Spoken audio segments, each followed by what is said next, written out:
là, il est vrai que je me méfie un peu de cette notion de nature humaine.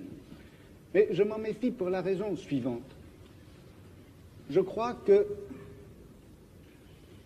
parmi les concepts, parmi les notions dont une science peut se servir, il y a évidemment des notions qui sont d'un niveau, qui ont une élaboration, qui est une fonction différente. Es un autor de algo de lo que vamos a trabajar, genealógico, pesado, ¿no? De archivista. Foucault se la pasa un montón de tiempo metido como acobachado, digamos, buscando el documento. Y eso lo haría menos accesible que quizás autores que han tenido más pretendidamente esa voluntad de comunicar, como puede ser Marx con un manifiesto, como puede ser el propio Bourdieu con sus actas de sociología, pero que desde la publicación, ¿no? Desde la imagen te invitan como a leerlo. Foucault parece siempre primero un poco más críptico, pero sin embargo es más fácil de llevar al fanzine también. Digamos, hay una vinculación ahí de ese pensamiento más radical y más autónomo y más autogestivo que Foucault tiene y que de alguna manera se trasunta en sus textos. Digo, Foucault es un autor que no necesariamente creo que quisiera ser leído en espacios universitarios. Es un autor que está pensando y está dialogando con, bueno, con gente que no ha ido a la universidad, como los presos del grupo de estudios de información sobre las prisiones. Entonces, es un autor que llama un poco más a esa lectura más autónoma, autonomista, anarquista y propia. Dans l'histoire traditionnelle des sciences, on accorde en effet le maximum. Enfin, la tradition veut qu'on accorde le maximum à la créativité des individus. L'histoire des sciences, jusqu'à ces dernières années, consistait essentiellement à montrer en quoi un individu, que ce soit Newton ou que ce soit Mendel, peu importe, avait été effectivement le créateur ou le découvreur plutôt d'une vérité qui était là, inscrite dans les choses et dans le monde, et que personne avant eux n'aurait vu. Le postulat qu'il y a, je crois, qui dort en quelque sorte sous l'histoire des sciences traditionnelles, c'est ceci, c'est que la vérité est là pour être connue et que pourtant l'esprit de l'homme, par la suite, par l'effet d'un certain nombre d'inhibitions ou d'obstacles, n'est pas parvenu à voir cette vérité. L'esprit de l'homme est fait pour voir la vérité et un obstacle contingent l'en empêche. Cet obstacle, ça peut être, eh bien, selon les historiens, les conditions économiques et sociales, ou ça peut être la forme des mentalités, ou ça peut être la crédulité, les vieux thèmes et mythes religieux, par exemple, ou moraux, enfin tout ceci qui constitue comme les obstacles, les écailles sur les yeux de celui qui voudrait voir. Mais en droit, l'esprit est fait pour voir, en droit, l'esprit est fait pour avoir accès à la vérité. Dans cette conception traditionnelle de l'histoire des sciences, d'une part, si vous voulez, on donne toute la créativité à l'individu, qui est en droit possesseur de la vérité, et puis on la lui retire par le système des obstacles qui viennent d'une façon tout à fait contingente l'empêcher de saisir, de formuler, de construire cette vérité à laquelle il a droit en principe. Bon. Alors, moi, le problème qui s'est posé à moi, c'était précisément un peu l'inverse. Parce que qu'est-ce qui se passe quand on assiste à une grande transformation scientifique? Dans une transformation scientifique, comme par exemple la naissance de la biologie au milieu du XVIIe siècle, ou la naissance de la philologie à la fin du XVIIIe, au début du XIXe. C'est vrai qu'un certain nombre d'obstacles, un certain nombre de préjugés, un certain nombre d'idées toutes faites tombent et viennent à disparaître. Mais ce qui m'a frappé, c'est que une science, au moment où elle naît, non seulement se débarrasse d'un certain nombre d'obstacles et d'obscurités, mais en même temps elle supprime un certain nombre de savoirs et de connaissances existantes qu'elle occulte, qu'elle cache, comme si elle appliquait une grille nouvelle qui, tout en permettant de faire apparaître des phénomènes jusque-là cachés, cache des connaissances déjà acquises. Donc, une science, le progrès d'une science, l'acquisition d'une science, ce n'est pas simplement l'oubli des vieux préjugés, ce ne sont pas simplement les obstacles qui tombent, c'est une véritable nouvelle grille qui cache un certain nombre de choses et du coup fait apparaître. Donc, quand je critique la notion de créativité, je veux dire par là que, en fait, la vérité ne s'acquiert pas comme une sorte de création continue et cumulée, mais comme un jeu de grilles qui s'appliquent les unes sur les autres, cachées. Uno de los últimos libros que se publicó, me parece sobre, digamos, de Foucault, pero recopilando conferencias y conversaciones. Eso, Foucault tiene materiales también muy distintos, tiene materiales como Vigilar y Castigar, que está pensado como una unidad, y después nosotros también leemos mucho a Foucault a través de textos que en algunos casos, como es esto que está compilado en lo que es Microfísica del Poder, en realidad algunos son conferencias, algunas son clases, algunas son entrevistas que le hace su propio amigo Gilles Deleuze, al que nosotros sabemos que le agradece tanto su obra que ni siquiera podría citarlo porque casi que lo que pensó lo pensó con él. Y acá, por ejemplo, en Microfísica nosotros tenemos una entrevista que es más un diálogo, digamos, donde mantienen Gilles Deleuze y Foucault, o nos encontramos a Foucault discutiendo con el partido maoísta, ¿sí? Con los maos, dice, se conoce así, ¿no? La discusión con los maos sobre la justicia popular. Bueno, en uno de los últimos textos que se publicaron sobre Foucault, el título, digamos, del libro es ¿qué es usted, profesor Foucault? ¿Sí? En esta cosa que tiene Foucault de que no es tan catalogable en ninguna de las ciencias sociales tradicionales.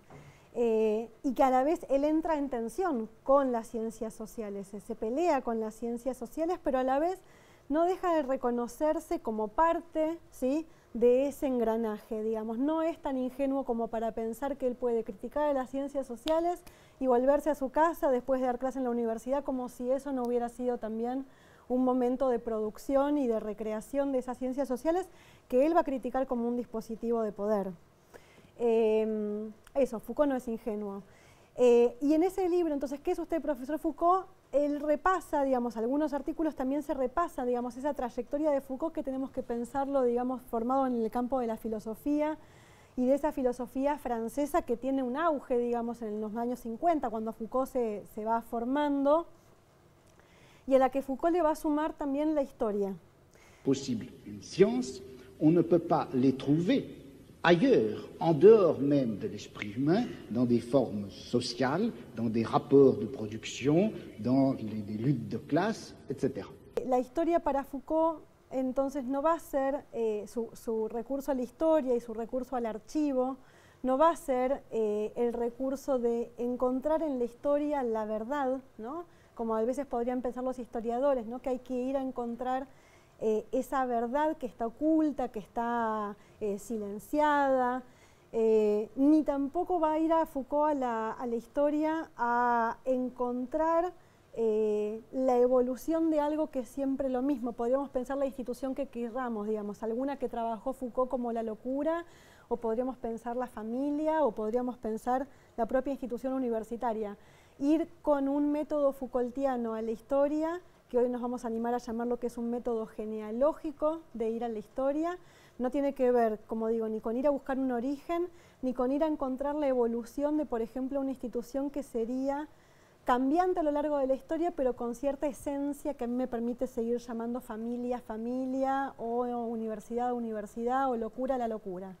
Foucault lo que va a encontrar cuando va hacia la historia, en ese método genealógico que tiene que ver con la búsqueda de datos sueltos, con datos que aparecen en principio inconexos, ¿sí?, con documentos sucios, dice en algún momento Foucault, ¿sí? Foucault no trabaja con los grandes discursos, sino que trabaja más bien con los materiales, ¿sí?, que quedan archivados. Je ne peux pas m'empêcher de croire que cette notion de nature humaine, cette notion de bonté, de justice, d'essence humaine, de réalisation de l'essence humaine, tout ça ce sont des notions et des concepts qui ont été formés à l'intérieur de notre civilisation, dans notre type de savoir, dans notre forme de philosophie, et que par conséquent, ça fait partie même de notre système de classe, et qu'on ne peut pas, aussi regrettable que ce soit, on ne peut pas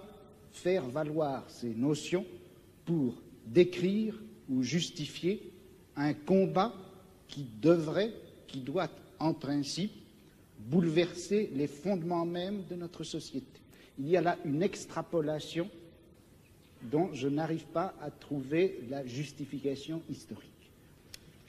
Dice, bueno, si el genealogista se ocupa de escuchar la historia, ¿sí? De escuchar la historia, más que de alimentar la fe en la metafísica, ¿sí? ¿Qué aprende? O sea, ¿qué aprende el genealogista? ¿Qué aprendemos cuando vamos a esos documentos?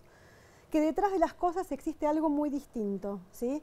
En absoluto su secreto esencial y sin fechas, sino el secreto de que carecen de esencia, o que su esencia fue construida pieza por pieza a partir de figuras que le eran extrañas, ¿sí? Entonces podemos empezar a pensar estas instituciones como la familia, como la universidad, ¿sí? No como ciertas cosas que han tenido siempre los mismos rasgos y uno podría entonces decir la familia es el núcleo básico o la familia es el ámbito de amor o la familia, ¿sí? Sino a ir viendo que cuando uno se va en la historia, en ese recorrido genealógico, se va a encontrar con que en distintos momentos eso que nosotros llamamos familia fueron modalidades muy distintas, seguramente, con distintos argumentos para sostenerlo, y entonces lo que se encuentra al comienzo histórico de las cosas no es la identidad aún preservada de su origen, sino que es la discordia con otras cosas, es, dice Foucault, el disparate.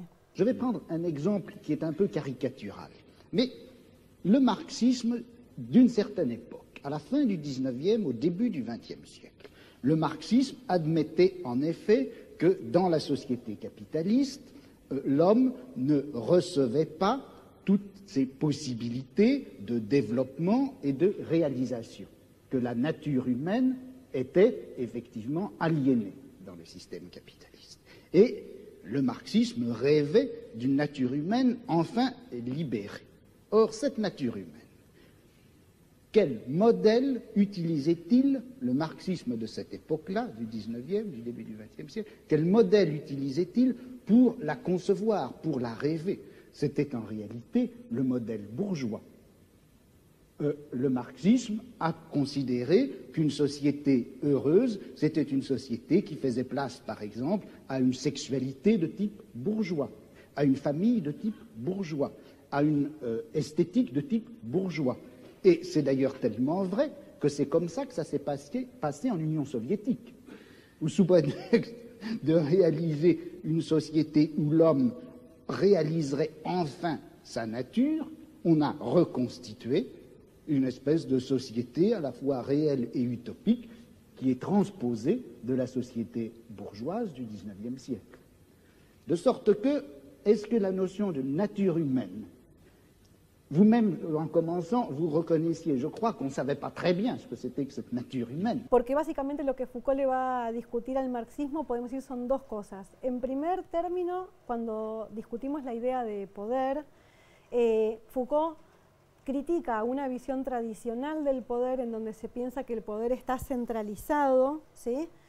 en cierto grupo, y entonces ahí nosotros podemos ver la crítica que Foucault le hace a las teorías jurídicas del poder, que son las que nosotros quizás menos conocemos desde la materia de sociología, la teoría de la soberanía y de pensar cómo le damos legitimidad, va a decir Weber, a este orden en el que vivimos, ¿sí?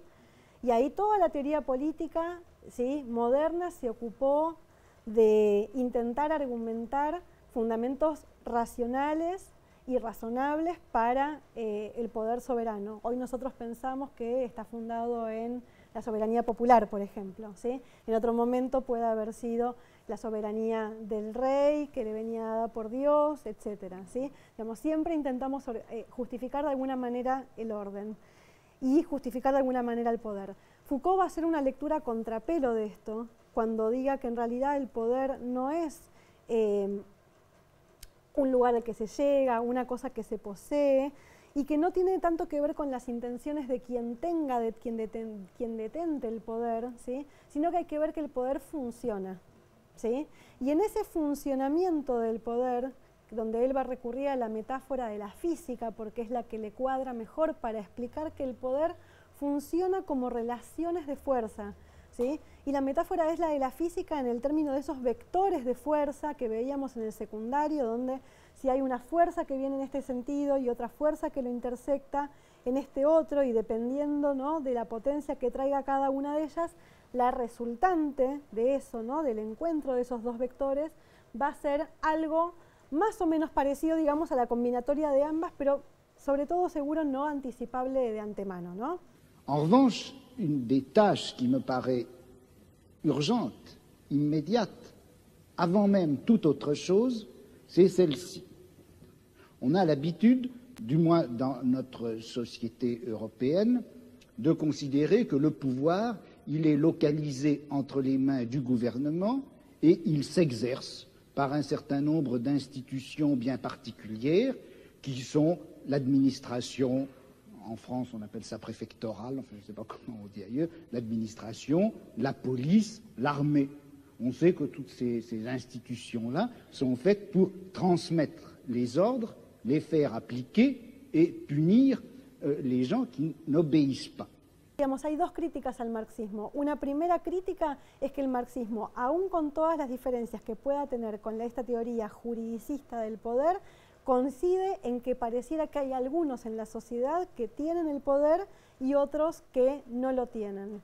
Y ahí vemos la diferencia, digamos, en la definición, digamos, de Marx respecto de que en el modo de producción capitalista lo que es definitorio es la propiedad o no de los medios de producción.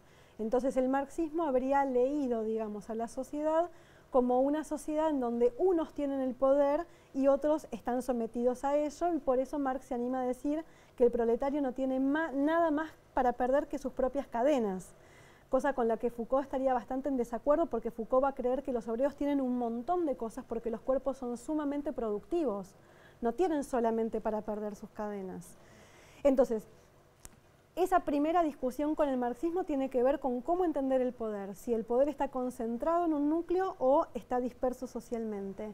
Y la segunda discusión me parece que tiene con el marxismo, si no son varias, tiene que ver con la preponderancia de lo económico por sobre otras dimensiones, ¿sí?, como la ideológica, la jurídica, la moral, cuando Foucault no es que tampoco vaya a invertir, ¿sí?, la balanza para decir que solamente son importantes, ¿sí?, los discursos, los elementos simbólicos, los elementos ideológicos. A veces parece que Foucault nos estuviera diciendo eso porque trabaja mucho en el registro de lo discursivo, pero Foucault todo el tiempo también nos va a decir que en los mecanismos de poder se imbrican elementos discursivos y no discursivos.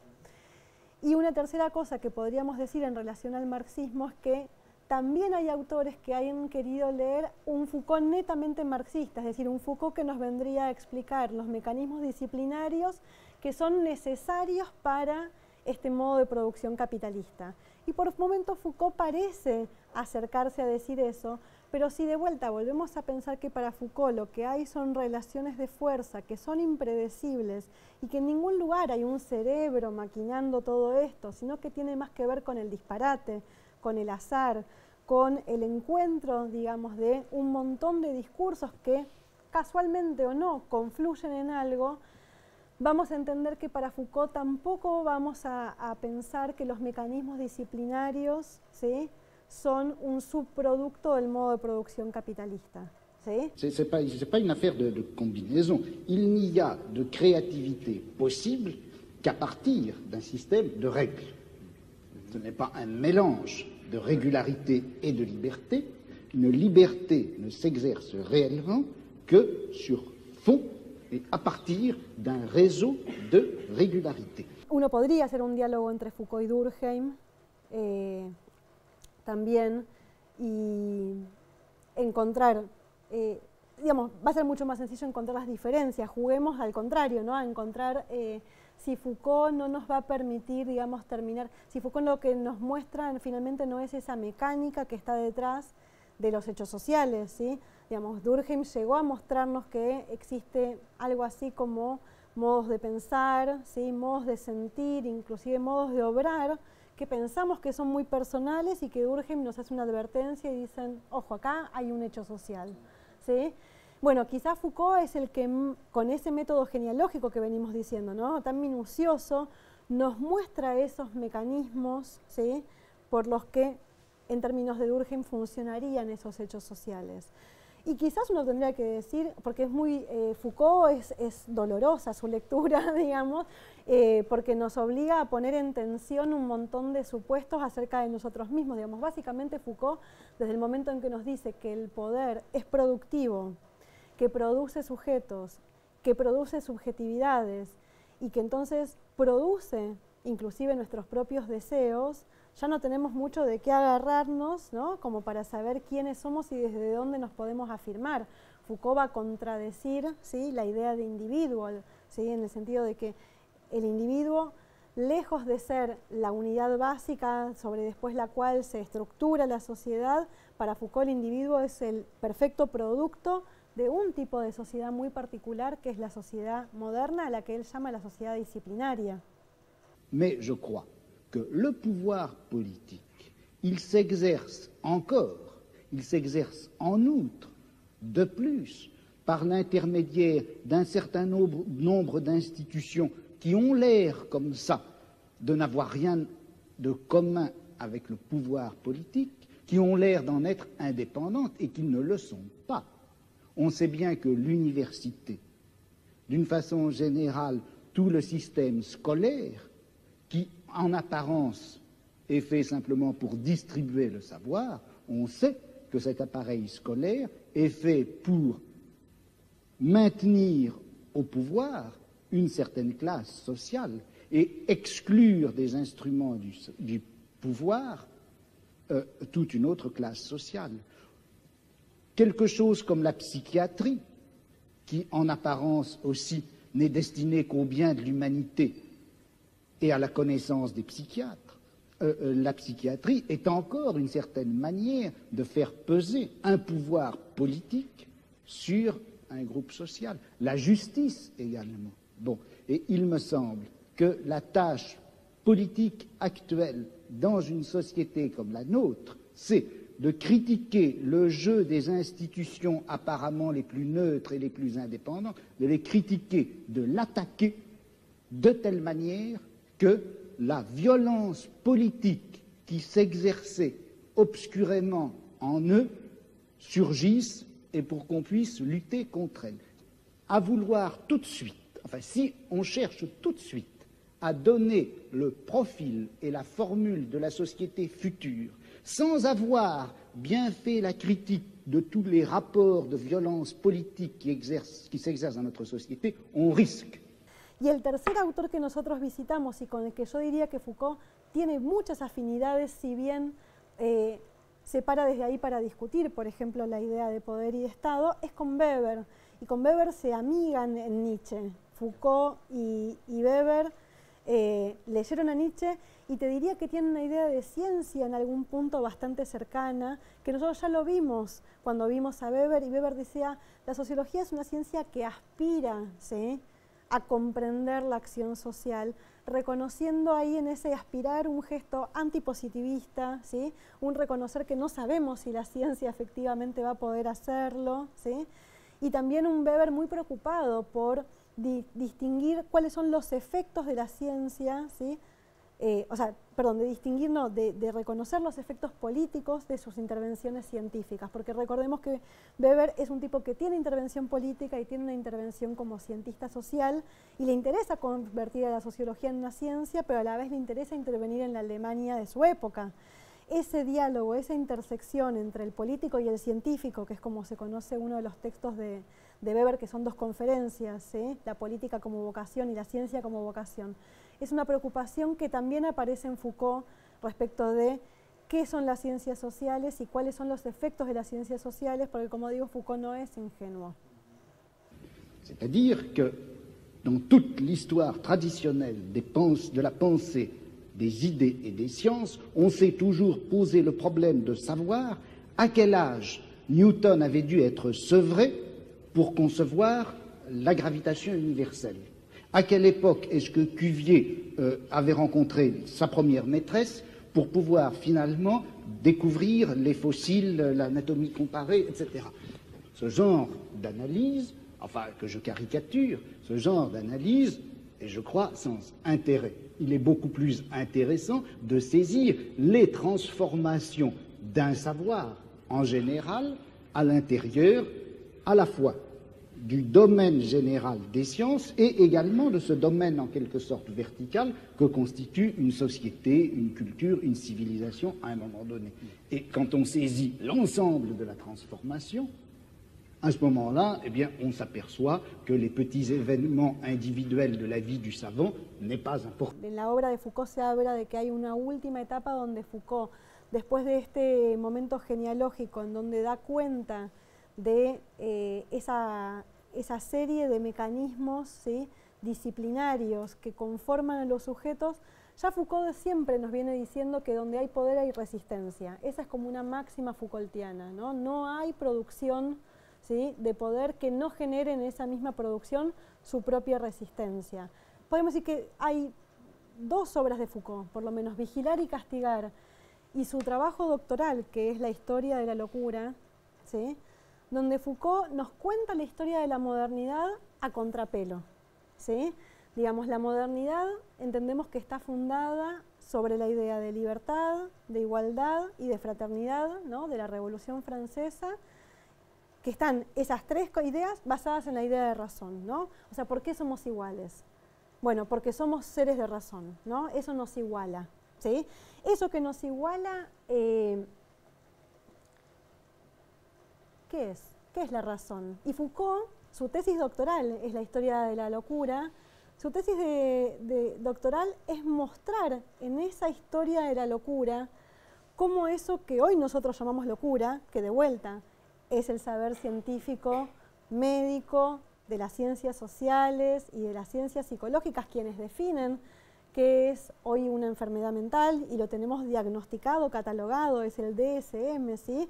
Es un catálogo, ¿sí?, de patologías, de cómo hoy nosotros entendemos la locura. Foucault se va a la Edad Media a ver cómo entendían la locura en ese momento y con lo que se encuentra es que los locos eran una mezcla de cosas que para nosotros hoy no serían locos, o sea, dentro de los y antes de encerrarlos, digamos, los locos que andaban por ahí circulando, digamos, en los bosques de la Edad Media, eran vagabundos, eran mujeres pobres, eran mujeres con conocimientos, podríamos decir, de la medicina, porque eran brujas, ¿sí?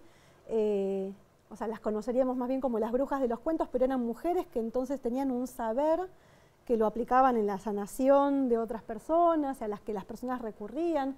En general eran mujeres solas y eso nunca está bien visto, ¿no? Entonces eran mujeres que se autocomplacían con una escoba, ¿sí? Entonces la imagen de la bruja montada en la escoba es esa mujer que se puede autocomplacer, ¿sí?, que no requiere de un hombre y que tiene un saber que mezcla en su caldero, ¿sí? Bueno, esa serie de sujetos, vagabundos, como digo, estas mujeres que andan por ahí sueltas y otros, ¿sí?, que podrían parecerse más a lo que hoy nosotros llamaríamos los locos, ¿sí?, tienen una historia. Es lo que Foucault cuenta en La historia de la locura. Pero hacer la historia de la locura no es solamente hacer la historia de la locura, sino que es hacer la historia de la razón, ¿sí? La historia de la locura, el texto, la historia de la locura, es ir viendo cómo nosotros fuimos construyéndonos como sujetos modernos para llegar a definir que hay algo que es la razón y que entonces necesitamos de que exista algo otro a lo que podamos definir como locura para poder entender quiénes somos nosotros. Sobre esa idea de razón se funda, como decimos, nuestros estados modernos, esta idea de libertad, de igualdad y de fraternidad que nos permite reconocernos como iguales y fundar estos estados que hoy nosotros tenemos, que son estados basados en una idea de soberanía popular. On ne vit pas dans un espace neutre et blanc. On ne vit pas, on ne meurt pas, on n'aime pas dans le rectangle d'une feuille de papier. On vit, on meurt, on aime dans un espace quadrillé, découpé, bariolé, avec des zones claires et sombres, des différences de niveau, des marches d'escalier, des creux, des bosses, des régions dures et d'autres friables, pénétrables, poreuses. Il y a les régions de passage, les rues, les trains, les métros. Il y a les régions ouvertes de la halte transitoire, les cafés, les cinémas, les plages, les hôtels. Et puis il y a les régions fermées du repos et du chez-soi. Vigilar y castigar empieza con el suplicio de Damiens, ¿sí? Damiens es un tipo que es castigado, ¿sí? a ser supliciado, es decir, no es castigado solamente a la muerte, sino a una larga y dolorosa muerte. Ese suplicio se da en 1750 y pico, e inmediatamente Foucault nos contrapone con ese espíritu archivista que tiene, saca un reglamento de una casa, ¿sí? de un hospicio para jóvenes, donde tenemos un reglamento que nos indica a qué hora tienen que levantarse, qué tienen que hacer en cada horario, cómo se van a disponer los lugares de trabajo, etcétera, etcétera. Y dice, entre ese suplicio de Damiens, que también es un documento que encuentra ahí en una gaceta tirado, por eso Foucault no va a los grandes discursos, no va a las grandes declaraciones respecto de la igualdad, la fraternidad, ni siquiera tampoco va a los grandes teóricos, Rousseau, no, va a esos documentos sucios que encuentra por ahí archivados. El suplicio de Damiens y el reglamento de la casa de jóvenes, en el medio sucedió la Revolución Francesa. Y Foucault no lo menciona, ¿sí? Foucault no lo dice, es 1750 y algo y 1838 creo, ¿sí? En el medio la historia, ¿sí? Que nosotros hablamos con historia con mayúscula, esa historia que buscaba el origen, ¿no? Hubiera dicho que el evento fundamental es la Revolución Francesa. Para Foucault los eventos fundamentales son eventos mucho más microscópicos que se dan en ese pasaje que en menos de 100 años empezamos a encontrar esta nueva manera de castigar. Y en esta nueva manera de castigar, entonces, se va a ir conformando ese sujeto, ¿sí? Al que quizás después podamos decir que es libre, que es igual y que es fraterno, pero que primero lo vamos a ver construido con esos métodos disciplinarios. Entonces, ¿podemos ser libres hoy o no? ¿Podemos ser libres alguna vez? Sería la pregunta, ¿no? Foucault va a decir que sí, porque siempre hay resistencia, ¿sí? De vuelta. Ahora, tenemos que entender que esa libertad no es decirle no al poder, ¿sí? Que decirle sí a la sexualidad no es decirle no al poder, ¿sí? Digo esto porque a veces se piensa en términos de la liberación sexual, o que hoy seríamos más libres que antes, como si uno pudiera estar más o menos embarazado, ¿no? Y para Foucault lo que hay son cambios, ¿sí? Cambios en las maneras de gobernar y por ende entonces cambios en las maneras de resistir o de contraponer a esas formas de poder. Entonces, más que pensar si podemos ser libres, yo diría siempre podemos ser libres porque siempre está ese efecto también del poder que es la propia resistencia. Lo que tenemos que encontrar es cuáles van a ser las formas de libertad acordes a las nuevas formas también de disciplinamiento o de postdisciplinamiento que hoy podemos estar viviendo. Je ne pose pas la question de qu'est-ce que c'est que connaître. Mon problème n'est pas de savoir si les discours scientifiques sont vrais ou pas, s'ils ont rapport à une objectivité ou non, s'il faut les considérer comme simplement cohérents ou seulement commodes, s'ils sont l'expression d'une réalité extérieure. Tout ça, ce ne sont pas mes questions. Je dirais que je fais l'histoire des problématisations, c'est-à-dire l'histoire de la manière dont les choses font problème. Otra de sus máximas, ¿sí? Que es que donde hay poder hay saber y donde hay saber hay poder, y esas relaciones que se dan entre saber y poder.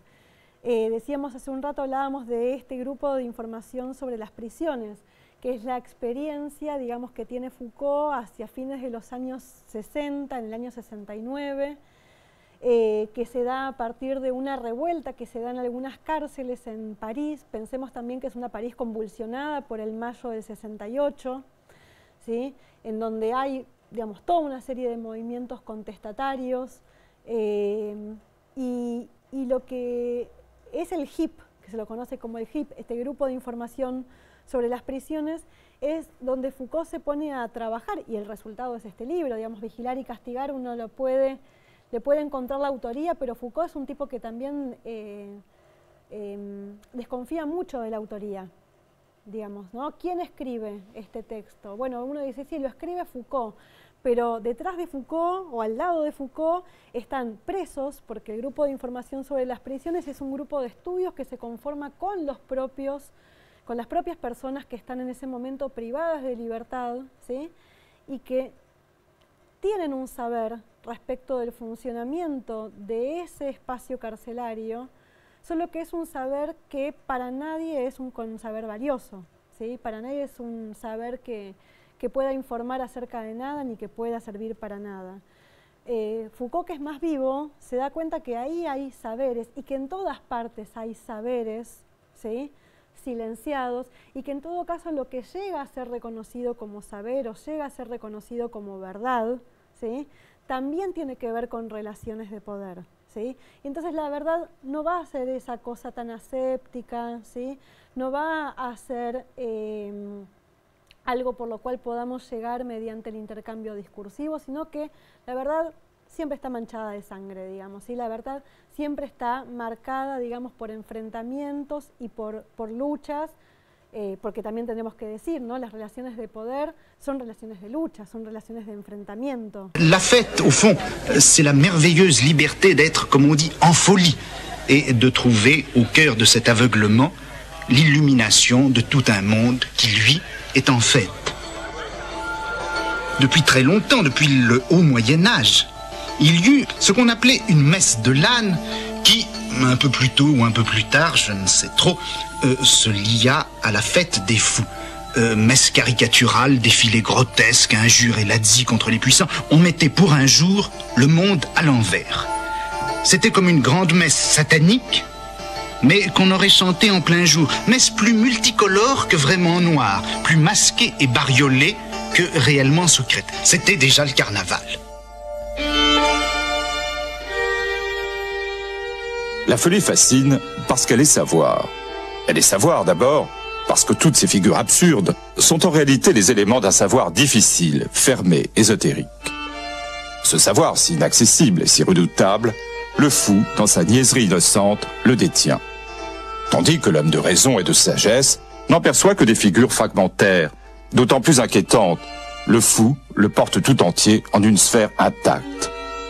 Cette boule de cristal, qui pour tous est vide, est pleine à ses yeux de l'épaisseur d'un invisible savoir. Fíjate cómo pasamos, ¿sí?, de un sujeto que es producto del poder a que ese mismo sujeto es el que genera resistencias. Esa mecánica en Foucault está permanentemente, pero sobre todo hacia el final de su vida, que es una vida breve, también tendríamos que decir. O sea, Foucault no es que muere cuando ya tenía su obra realizada, sino que Foucault muere en un momento muy productivo de su vida, que es lo que se conoce como el momento ético o el momento de las tecnologías del yo, donde Foucault vuelve sobre lo que es en definitiva una pregunta ética, que es, si nosotros somos efectivamente producto de relaciones de poder, ¿sí?, efectos de ese poder, si nuestros deseos y nuestra más íntima subjetividad está conformada por esas relaciones de poder, ¿cómo hacemos para hacer algo distinto? ¿Qué sería hacer algo diferente? ¿Sí? Dice, saber no significa encontrar de nuevo, ni sobre todo encontrarnos, ¿sí? Esta idea de autoconocernos. No. Dice, la historia será efectiva en la medida en que, porque está hablando de la disciplina histórica, pero podríamos pensar, las ciencias sociales serán efectivas en la medida que introduzcan lo discontinuo en nuestro propio ser, ¿sí? Dividirá nuestros sentimientos, dramatizará nuestros instintos, multiplicará nuestro cuerpo y lo opondrá a sí mismo, ¿sí? Mi propio cuerpo. ¿Qué pasa con estos efectos de poder que es mi propio cuerpo? No dejará nada debajo de sí que tendría la estabilidad tranquilizante de la vida o de la naturaleza. El saber no ha sido hecho para comprender, ha sido hecho para hacer tajos. No nos deja más que eso.